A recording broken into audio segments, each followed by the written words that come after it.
So by an abolitionist group, we mean that we believe in a world without borders, and also without prisons in any form. And I think as a movement, we need to be clear that there's no kind of separation between detentions and prisons. Detention centers are basically prisons in another form. And I think we need to acknowledge that. And the anti-immigration detention movement in the UK is relatively large compared to the anti-prison movement, which is fairly small. And there's very little overlap between them.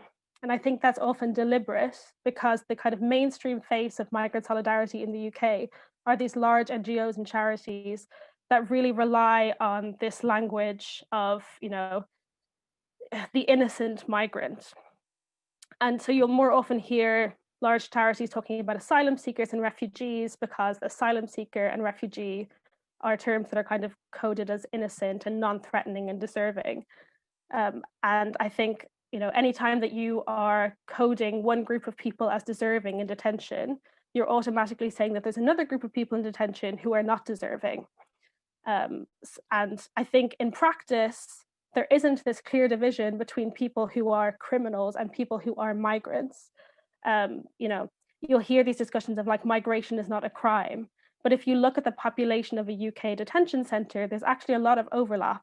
If you think about a foreign national offender prison, those are people who have served a sentence in the UK because they're not UK citizens. Once they finish that sentence, they will be taken to a detention centre where effectively they serve another sentence, and then they're very likely to be deported because it's quite difficult to challenge a deportation if someone has a prison sentence, especially a significant prison sentence. And I also think that's increasingly clear during the pandemic. So, if you look at the start of this year, there were about 1,500 people in detention. At the height of the lockdown, that fell to about 300 people.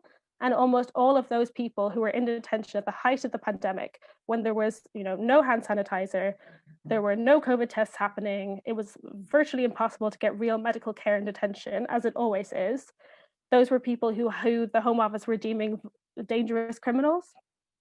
And, I probably don't need to say that for the Home Office, a violent criminal could be anyone from someone who has offences related to addiction, like drug possession, or, in the case of Osame Brown, who's a 21-year-old Black autistic man who's facing deportation, someone who allegedly stole a phone or apparently witnessed a phone being stolen.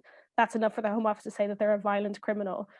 So the Home Office can change who they deem a criminal at will. So it's not useful for us as a movement to adopt that kind of language.